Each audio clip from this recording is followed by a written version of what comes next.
Hello, I'm Keith, the boating guy. Now, given that I'm the boating guy, what I'm about to say may surprise you, but here it goes. Anchoring your boat can be almost as much fun as cruising. Okay, let me explain. It's true that few activities can compare with being out in the water, zipping along, enjoying the sunshine, watching the waves. Well, you get the idea.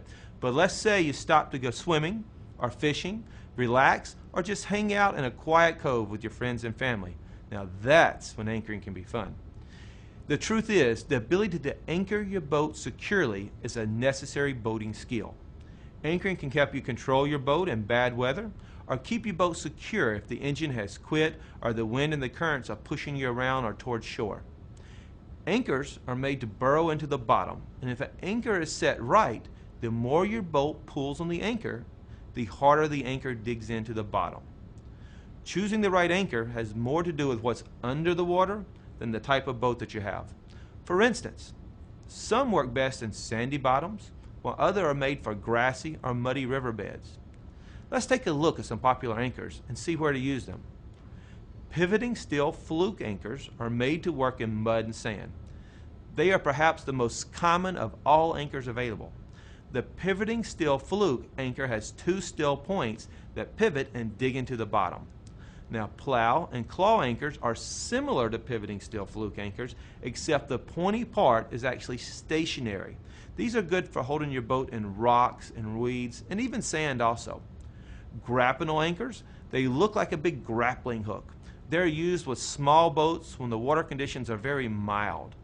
Mushroom anchors, they don't have a whole lot of holding power, and they're generally used in skiffs, canoes, inflatable boats. And lastly, we have our land and shoreline anchors.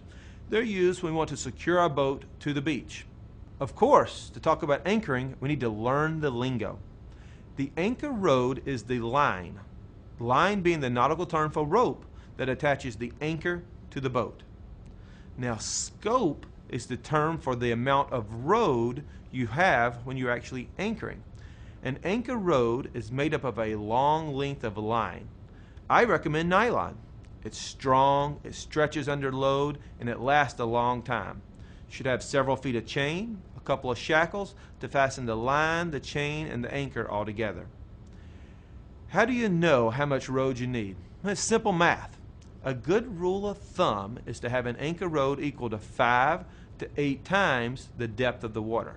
Use a 5-to-1 scope for daytime anchoring and an 8-to-1 scope when anchoring at night. Here's an example to make it easier. Say you're in 10 foot of water and you want an anchor line. Well, you need your line to be between 50 and 80 foot, the 5-to-1 or 8-to-foot rod. But what if you're in 50 foot of water? You would need an anchor line between 250 feet or 400 feet. There's your 5-to-1 and your 8-to-1 rod. Well, it's much easier than you think, and you get out in the water, you'll try it and you'll be do fine. Hope to see you out there. Good luck, safe boating.